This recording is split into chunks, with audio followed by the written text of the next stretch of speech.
Speaking of history, we're lucky today to have Brother Neal Shoemaker in the building. Now, I'm going to make a brief introduction to Brother Neal, and I'm going to let him take it over from there. But Brother Neal is about history, about Harlem. Yeah. You know, he was one of the first brothers to open up a tour guide in Harlem. And so, all right. welcome you guys, Brother Neal Shoemaker. Yeah. Neal, what's going on, baby? We back. We got the headphones on. Come on, Mr. Shoemaker. I mean, you got the Harlem hat on, tilted to the side. I keep the Harlem hat on. That's what I'm saying. So let me just start it out with this. I was fortunate enough to have gone to Paris for my wife's 50th birthday. And why am I bringing up Paris when we have somebody from Harlem in the building? In the sense of there are a lot of times that we as African Americans aren't necessarily into tourism. Whenever we go somewhere, we want to go eat what we want to eat. We want to go do what we want to do.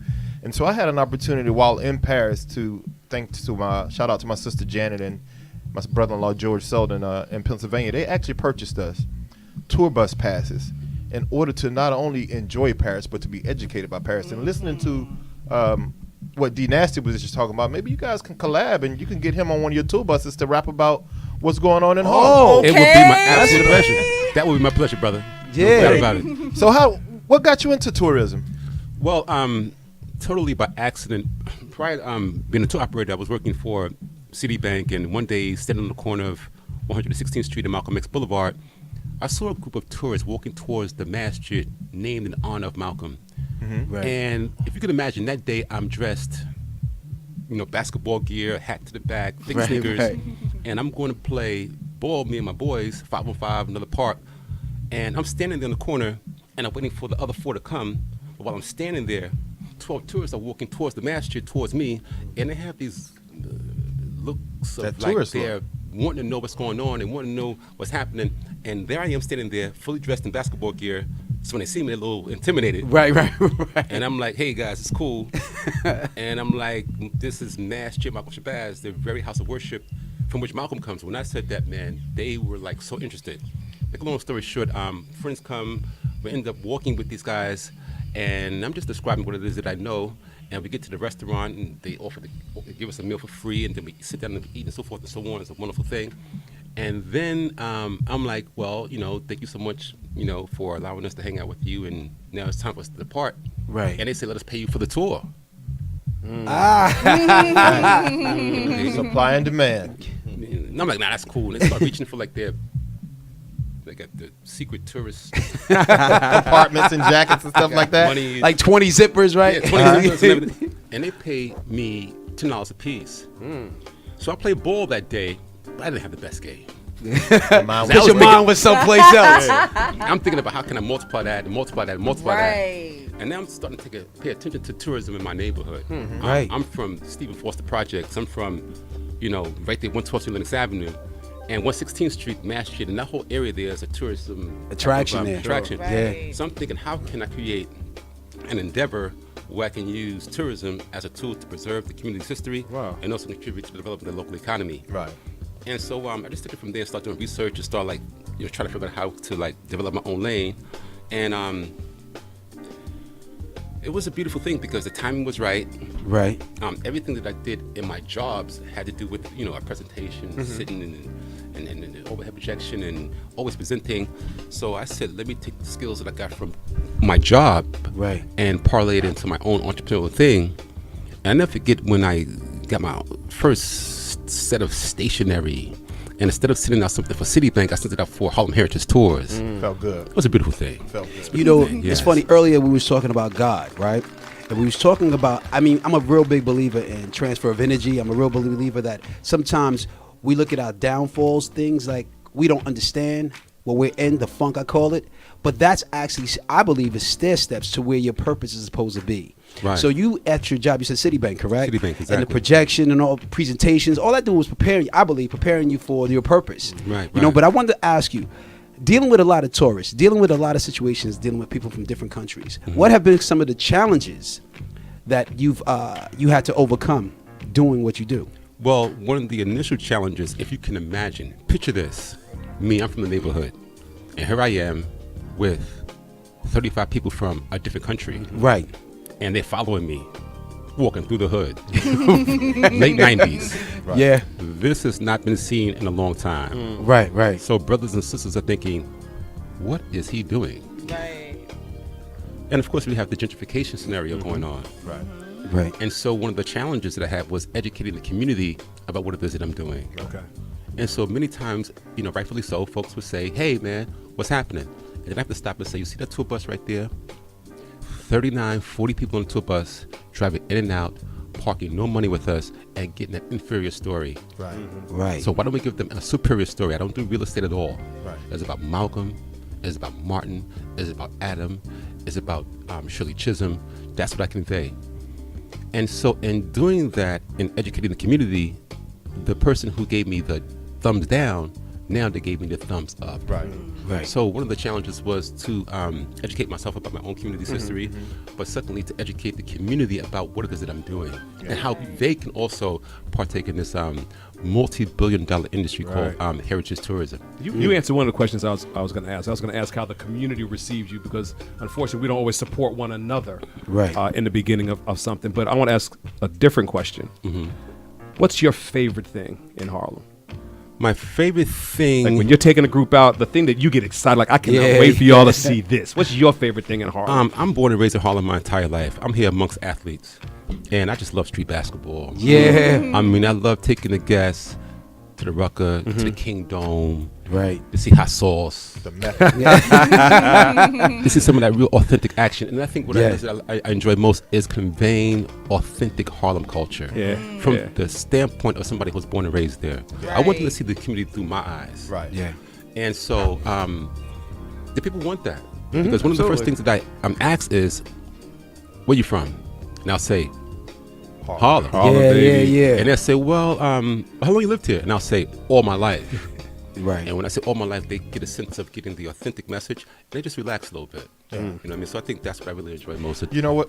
Not to No, cut you off, okay, sorry. go One of the things that I appreciate about you is that you're proud to not only be from Harlem, but one of the ways we gauge our successes is how we reach back and bring other people in. That's right. Can you tell the people how you went about hiring people that were from Harlem to tell Harlem's story and being able to give back to the community financially by hiring people that were from your community? One of my favorite things is to go to the senior citizen centers, and there you have like a groundswell of knowledge, History sitting in the building. and you Just got the sitting there. lady that's shucking the peas, and she's the same one that served that soul food meal to Bumpy Johnson back in the day. And while she's shucking the peas, she's telling you about what it was like to know Bumpy Johnson. Yeah. But And that's, what he was like. And the next thing I'm saying, well, can you please tell my guests about that? there you go. Right. You know?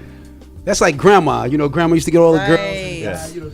the grandkids in the kitchen while she's cooking and telling old stories. I used to love that. Yeah. And we need more of that. We need more. Seniors are some of my best friends, man.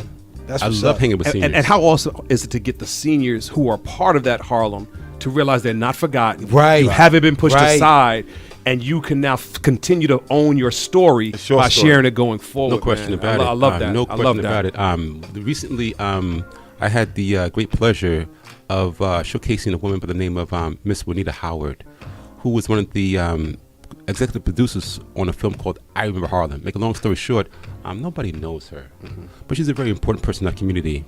And so she came into my cultural center, and she basically gave us a blow-by-blow as it pertained to the documentary that she was a part of.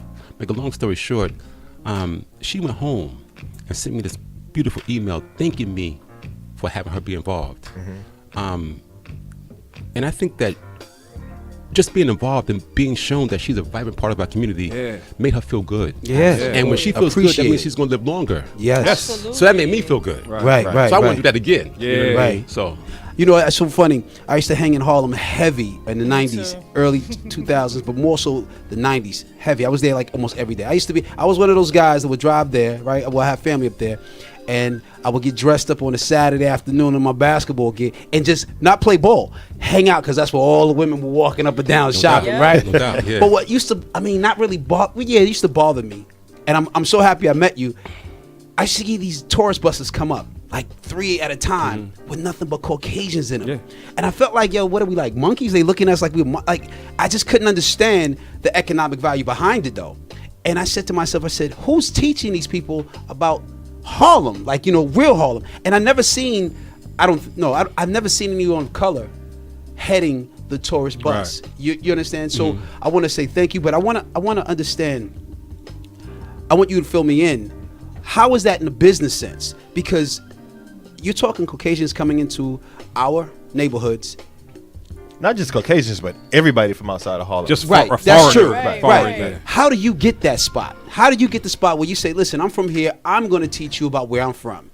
Well, I think my timing was great. I think that late 90s, there were very few people of color involved in cultural heritage tourism. And so, like, the door was wide open, and I came in at that time. And to make a long story short, I affiliated myself with some convention and visitors bureaus, namely the New York City Visitors Conventions Bureau. Right. And they had a lot of courses and a lot of seminars, and I took one. And I never forget, I met a woman at one of those seminars. Her name was Leslie Doggett, and she was giving a presentation about heritage tourism. At the time, the name of my company was Home and Harlem Tours. Okay. And she was mentioning the impact that heritage tourism was having on the world, and how, like, at that time, I think like 59 million people came to New York City, and half of the 59 million people expressed an interest in the culture and the heritage of a given community. So light bulb went off. I said, I'm going to change the name to Harlem Heritage Tours. So I ran down to DOB and changed the name and everything. And so I started taking these classes and these courses and doing some investigating. And I realized that there was an amazing opportunity there. And I think, to answer your question, my timing was right. And I came in at the right time. Now a lot of people are involved. If I try to do now what I did then, the obstacle will be harder to get over.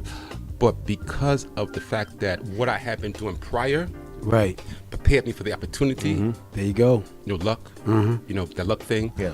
There's no luck. Preparation. There you go. There's no luck. That's right. The preparation that I had gotten from corporate America, because Citibank sent me to 1,000 classes about how to sell products and so forth and so on. So anyway, to make a long story short, it was about timing. And can we shine a light on exactly what you just expressed? Because we were having a conversation earlier about success and education, and there are a lot of different paths to success. But I think that there's one standard, one consistent thing, and that's being a learner. Like, you didn't just wake up with a good idea and try and make it happen. You put time into it. You took classes. You prepared to do it. I think so many of our people wake up with an idea, but they have not put the time in, the study, the work to be successful at it. So they open a store or a restaurant because they can cook well, but they never studied business. Right. So they don't know how to be sustained by what they're doing. So I'm glad that you took the route. Go to DOB. Do the research and the educating of yourself as a businessman, right? So you could run a business that you can now sustain, and now it's doing wonderful for our community. So I'm very impressed by the route you've taken, and letting people know there's a lot of different ways to get to your success. Appreciate you. And the thing is, whenever you can use your natural inheritance to preserve your culture and to put some money in your pocket, it's a beautiful thing. I mean, when I was born, like many of the people here, man, I was born in a project, and very little was expected of me. No trust funds, no money in the bank. But what God gave me was being black, and what God gave me was something called history, and that's mine. Yeah, right. When I got this Harlem hat on, that's mine. I get that from birth. I was born, slapped me in the butt, boom, Harlem. Now how I'm gonna take that and parlay that? Right. So I'm sorry. Earlier, I didn't mean to cut the brother Will off, but when I said, people from all different backgrounds, I was including myself as an African American male in that, a black male in that, in the sense of I was taught about Harlem from a standpoint of knowing that Marcus Garvey, when he came over, came to Harlem, I was educated about the Harlem Renaissance. Right. But there's so much more to Harlem than Marcus Garvey, than the Renaissance, than everything that I was taught. And so I think it's special that you have an opportunity to teach beyond that, to give those stories about Bumpy Johnson and those guys, through the eyes of people that have witnessed it. Yeah, when you study history and you keep reading about the greatness of our past, it has an effect on you. Right. You keep reading about what Marcus Garvey did. You keep reading about what Shirley Chisholm did. You keep reading about what Malcolm X did. You keep reading about this stuff, and after a while, you say, you know what? What about me? Mm-hmm. Right. They come from me. They come from my same block, and it has an effect on you. Just like many of our cohort that may be outside of the black community, they've been told by the Kennedy folks, or they've been told by the Astor folks, or they've been told by whoever that you are great, and they that's what they believe, that's what they know, that's how they feel, and they should feel that way. We raise our kids to say, you know what, you from Harlem, right? You know who walk these streets here? Yeah, that's like Duke another Ellington planet. walked these streets here, man, and you walk in the same footsteps as him. Y.T. Walker walked these streets here, you know what I mean? Right. You walk in those footsteps, man. Those are your shoes, man. So you know whose shoes you got on? You great. Yo, I'm on your bus next time you have it, bro. Let's go OnPoint crew on the bus. I'm very interested. I love your energy. Thank you, You know, sir. and I'm glad you're in the position you're in, because going back, I said I hang in Harlem in the 90s, right? And I'm looking at the bus and I'm thinking to myself, if they had someone like yourself on that bus, the energy that's coming out. See, there's people that can actually just give you theory about Harlem, right? And then there's people that feel that You energy. know what you're hearing? What we've been talking about all day. He loves Harlem. Yes. What's coming out of him That is passion. what he I love loves. it. Passion. And that is the jewel that I think that can connect all cultures, because if you're actually having them relate to the essence of Harlem. So now I'm starting to understand not only about Harlem, but about people of color. Because the how truth they is, live. that thing everybody's looking for in Harlem, it's not up in the buildings. Right. It's in the people It's in of the Harlem. people. It's in the So when people. someone comes to you talking about how much they love, now you're getting Harlem, because I'm in Harlem in a conversation Right. with this brother Neal. Right. It's not what streets you're on. Right. It's right. the people that you connect to. And when you connect to the real face, like you said, going to Paris, when you see Paris through the eyes of people who are there, you connect. I mean, I can see art. I can get a picture Right. of the Mona Lisa. Right. But to stand in those shadows, to be in those cathedrals, to be in those squares, to walk on those cobblestones, Right. it's different. When you're walking down 125th Street, not 125th Street, 125th Street. 125th. 125th. You know you talk to somebody from Harlem by how quick they get to 125th. 250. Ain't no 109, we on 25 right now. Yeah, no doubt. We just throwing it all out there. And if I could just touch on what you just said, Ralph, I unfortunately and fortunately lived in New Orleans right before Katrina? and during Hurricane Katrina. And after, I would always be asked, how is New Orleans? Is New Orleans recovering? And not being pessimistic, because I'm usually a positive person, I was like, I don't see New Orleans recovering. And people are like, well, they're starting to build stuff. I'm like, they can build it, but the culture, those people, those old folks that have been shipped to Arkansas and Atlanta and all these Texas other and all- places, yeah. they're gone and they're not coming back. That's New Orleans. And so you are Harlem, Right. the same way that I view New Orleans in the sense of Hurricane Katrina, that culture was gone. And that's also the pain of gentrification. That's the Right. Because gentrification. all right, then we got new buildings coming up, new stores coming up, but you're missing those. It's the soul, brother. You missing that soul. My wife did all her shopping on street vendors. Right. She knew which vendor had the color stocking she Right. liked. Right. She knew who had her oils. I go to my street vendors. I don't know about no stores, but I know Right. my vendors. Right. When you move the vendors, now Harlem feels different. Yeah. It does. Yeah, we got Energy's stuff. We different. got stuff in the. You still on 125th Street, but it feels different because Harlem is gone from Harlem. Harlem is going from Harlem. Cannot lose that. Right. I mean, when many people come to the community, whether they be black or white, they're looking for what it is that you're mentioning. It's that feel. They want to feel that. They want to. They got this image in their head of Duke Ellington. They want to hear it. They want to feel that. They want to walk. Yeah. You know what I mean? And when that is missing, then you got a problem. That's why the ruck is so big. It's you can play ball anywhere, but there's an energy in the rucker. ruck. That's That's right. crazy. That's ground is hollow. It's the Neil, Mecca. I want to It's the ask Mecca. you, Neil, has anyone that's ever come to you on the tour bus and had a misconception through media of what Harlem was really about, and you had to kind of re-educate them? It happens all of the time. Of course, the impact of movies. Right. Yep. Unfortunately. New Jack City. New Jack City, Right. and whatever. Yeah. And so, a lot of the times the presentation starts out, and once you're in the zone, you know how it is when you're in the zone. Right. You're there. You know what I mean? You're doing your thing, and you're getting that feedback from the public, and the tour ends. And then I'll say to the people, is Harlem the way that you thought it was going to be, or is it different than the way that you thought it was going to be? And many people say, this is totally different than the way that And then I know I did my job. There you go. Right. And they walk away, and they say, I'll be talk to you later. And the next thing you know, maybe 2 weeks later, they walk down the street by themselves. Yeah, and we loved it. Here we back. We back. You know. All right, I got a dangerous question for you. What's your favorite place to eat in Harlem?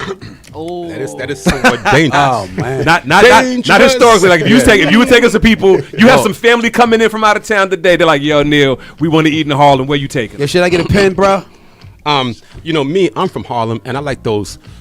We don't have many of them a lot of them anymore, but like those mom and pop shops, like Make My Fish on There we go. 125th Street. Little fish spot, the line know, on the fish sidewalk. spot. Let's go. Man. Like the old Majestics, how it used to be on 29th Street around the corner. That's it. You know, how Louisa's used to be. You know, that counter space that, you know, we go inside there, she got the apron on, and then you got Barely passing your health inspection. Exactly. You know, you got the mayonnaise jar, the big one with the lemonade in there, Right. and that type of thing. And so, you know, unfortunately, the rents are prohibitive, and we don't have those kind of spots anymore. But if I rule the world, Harlem will be filled with those.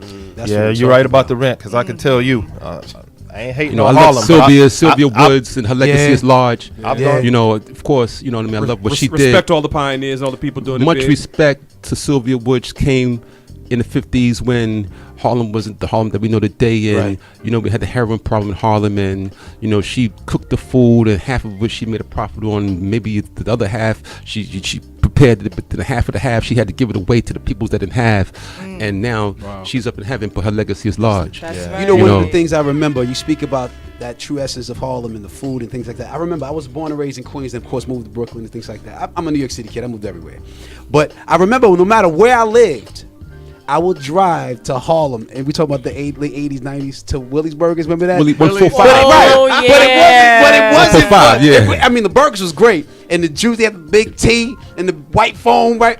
But it wasn't really for the food, although it was good Nope. food. That whole climate. It was that Everyone- energy. everyone- Eighth energy. Avenue. Are you kidding me? Park 45 and no doubt. Dapper Dawn, you wearing a Dapper Dawn S&S gear. upstairs, you know what I mean? Yes, Oh, yes. the fashion It was, show in the car. yeah, Oh my man, God, it was crazy. The 80s. Yes. All that was happening back then. But I tell you something, man. It was a beautiful look back then, but every now and then I just got to take my hat off to all the brothers and sisters that's not here, you know. Yeah. And so for me to be here with you guys and to be invited by my girl Yaz, and to be 50 years old, and Right. to be here and to be articulate what it is that we're talking about, you know, my brothers, some of us didn't make it, man. Right. And so hats off to them. So, yo, who influenced you? Who helped you become the man you are? My 6th grade teacher, Mr. Winston, Okay. PS 208. Teachers. All right. What Teachers. was it Thank that you. what is it that he instilled in you that you just Well, like? he just saw that I had like this mind and I had this memory, right? That I didn't even know I had, right? And I never forget, I'm like 5th grade, and now it's time for the school to select 2 students from each class to go to this other school outside of the community. Right. And so you had to like pass some type of like academic exercise on the spot. So he told me that day in the classroom to go home and memorize the Gettysburg Address and come back the next morning and recite it on the PA for the school. I'm like, what? So I went home and I memorized it. 7 years ago, our father brought forth in this continent new nation, conceived, liberty, and dedicated, blah, blah, blah. I came back and I dropped it. Like it's hot. Hot. I can see you still know it. Still remember it. Dope. And so the next thing I know, I was selected to go from PS 208 and to go to school downtown. And he never stopped calling me all the way through college, Mr. Winston. Dope. So he instilled in me a belief that I didn't even have in myself at a time when I didn't even know what he was instilling in me. Right. You know, Right. so nowadays when I see kids, I think I got to do for him what Mr. Winston did for me. So teachers are very important. They're powerful people, Absolutely. you know. Give it back. And they live for that one thing. You know, teachers, it's real hard being a teacher. It People don't is. see everything teachers do. And everybody's not teachable. And when they have that one student that they see something in and they Right. pour into you and they watch you take what you gave them, Right. that's what Right. you are, what Mr. Winston went into teaching for. Yeah. Right. You're his legacy. And I tell you something, not only Mr. Winston, I'm talking about, you know, I'm a big fan of seniors, and I'm a big fan of women seniors, right? They don't play. Yeah, I know that's right. They'll slap you beside your head, to thump you, whatever the case may be. Thank but, goodness for it. on the grounds of every single New York City housing project, you know, you have that like TA person, that tenant association person. Yes, my mom was one. Oh, You know what I'm talking about, right? And so they always watching you from around the corner, and they got their friends always watching you and so forth and so on. And when you're young, you know, you be mad. Right. You always She watching nosy, me. right. She always catching me, you know what I mean? But, you know. Up in the window. Up in the window. Miss Jenkins, Thank right? God for She them. was under the That's car. right. But these women are magnificent because when you get older and you realize that they took time to pay attention to what you was doing, and now here you are at an age that some people don't reach.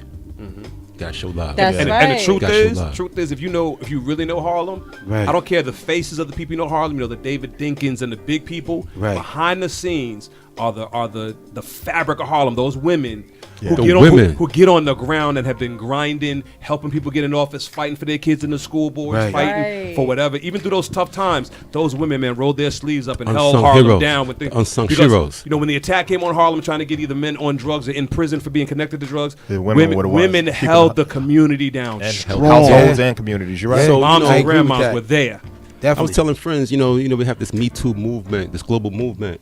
And Harlem Always was. always was. I mean, imagine me walking into a household in Harlem filled with women, and I told all the women in there, listen, from now on, every woman in here makes 50 cents every dollar I make.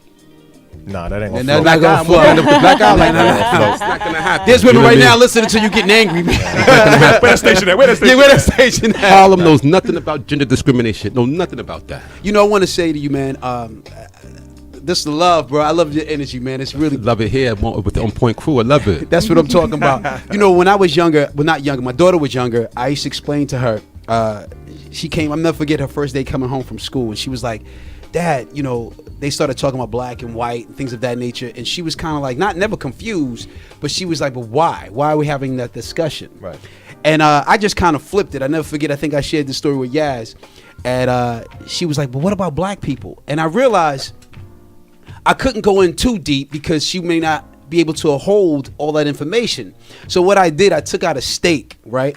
And she was like, "You hungry, Dad?" I was like, "Nah." I said, "Listen to me, baby girl." And this is gonna be a segue into what I want to ask you. So I said to her, I said, "Would you eat that steak just like that?" She was like, "Nah." I said, "Why not?" She goes, "Well, you got to cook it." I said, "And what else you do? You're just gonna eat it after? I mean, you're gonna just cook it?" She goes, "No, you gotta do what Mom does." I said, "What's that?" She goes, "Mom put things on it." I said, "What, like season?" She goes, "Right." I said, "That's what black folks is to the world. We don't move. Nobody move unless we said it's hot. Unless we say it's go. We don't move, right?"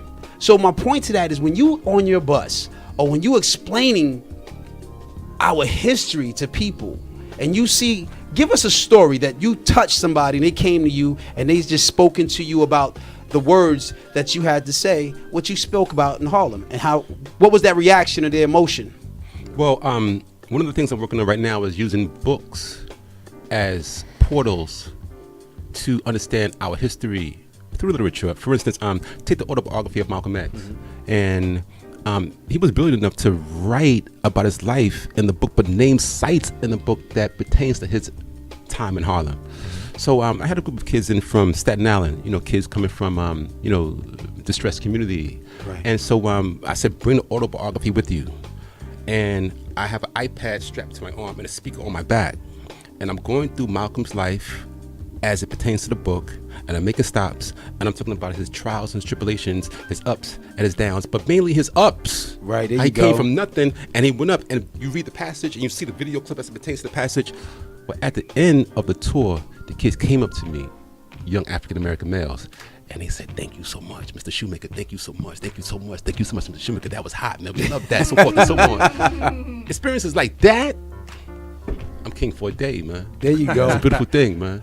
So that's what I live for. And so that particular group is, and then on the other side, yesterday, as a matter of fact, I had a group of kids that came in from Staten Island Academy, all white kids. And Right. we know Staten Island. Right. We know the Staten stereotype of Staten Island, Right. right? But these kids came in from Staten Island yesterday, and they were some of the most beautiful ambassadors for their community. They showed love for Malcolm. They that's so showed love for wonderful to Wyatt hear, T. man. Walker. That They is. walked with me. They talked with me. We had fun. And at the end of the tour, they gave me a round of applause. And I said to those kids, I said, "Listen here, man. You kids have been wonderful ambassadors for your community." And they said, "Thank you." And then I got a note this morning from the teacher saying, "Thank you for a great experience." So when I could bring kids from a community like Staten Island and bring them into Harlem, and they learn about Harlem, and then leave the way that they left with the impression of Harlem, they're gonna carry that wherever they go. Yeah. That's for life. That's so wonderful life, to hear. yeah. So for somebody like me to get that experience, how do I get to your tours? How do I find you? www.harlemheritage.com.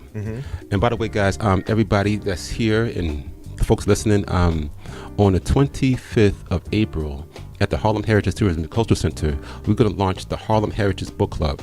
And I was mentioning to you, there are many books that are, the theme is Harlem, whether it be Ann Petrie's The Street, or whether it be Man, Child, and Promised Land, or whether it be If Beale Street Could Talk, or whether it be Malcolm X's autobiography. Imagine, we all come together, we read the books, whether it be together, whether it be with our own leisure at home, and then on a monthly basis, we have cultural events at my place in Harlem, or at the places of members who are part of the Harlem Heritage Book Club.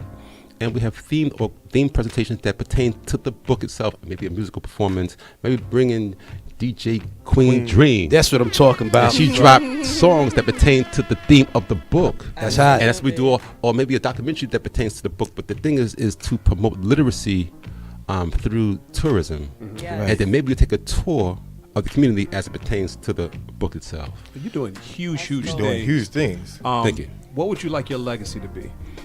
Oh man, I would like my legacy to be. What are you one trying to of- leave the world? I just love kids, man, and I just want kids to understand that they have a rich history and to go back to that natural inheritance. I mean, sometimes we're born and we feel like we don't have nothing. You got a lot. Right. You from Harlem, or you from the Harlems of the world. You a black man. You a black woman. You know what that means? I mean, that doesn't mean that you polarize yourself from everybody else, because we live in a society nowadays where everything's becoming extraordinarily polarized, coming from the top down. So I don't want you to feel like because you're black, that don't mean you don't love other human beings. Right. Right. I mean, we got love for everybody. Right. You know what I Yeah. mean? But at the same time, we have a particular experience that is inherently ours. You know what I mean? I was able to leave a corporate job and then start a tourism company with some of the savings from the corporate job, and all I had was the heritage of Harlem. That's mine. Right. So I want kids to understand that that's yours, and take that and develop an entrepreneurial endeavor off that. Whether it There be you a go. clothing line, or whether it be a tourism organization, or whether it be some type of sports oriented / culture oriented, Yeah. not for profit, Whatever you love. whatever your passion is, Right. But put the work in, because you put the work in. There you go. That's right. That's important. You know You what? got to put the work in. It just dawned on me, and I'm probably gonna hit you with something that you probably hear a lot, but I don't know if you actually take it in. You spoke highly of the teacher that encouraged you. Do you realize you are that same man for so many other people that are coming into Harlem and doing that? You know, humble always. And so, I just feel good about what you said, and what makes me feel even better is when I get a call from Yasmin. Yeah. And she says, come on point and meet these 3 beautiful brothers here, and plus the DJ, 4, everybody in here, and we have this collaborative effort, and then we start vibing like this. Yeah. And then out of this comes a whole brand new energy, right? Magic. Yeah, you know what? On that note, I want you to be around for our next segment, if it's okay with you. Is that Yeah. right, guys? Yeah. Please. Next Definitely. segment. We're going to go on a break. Coming up next will be a conversation piece, and the subject topic will be, thank you for having my child with my man. Now I want him back. Oh man. Yeah. There you go. Get the But bulletproof wait, vest out. before we close out, Yeah. can we have the Supreme Boss There you winner? go. Yeah. Pin We got us. time for the champ. Hey, That's T. right. The champ The gotta champ is bless here. us. You can rock Come something. on, You got man. me on rep Neal. Harlem Wait. for I us. want to put some pressure on the champ. Champ, I just hyped you up to a great man. Yes. I would love to have a Harlem tour guide be able to do what you're Come about to do. on. Hit him. Easy. Hit him, queen. We got some vibe going. Just feel like Harlem up here. Let's go. Let's go. Get it, get it.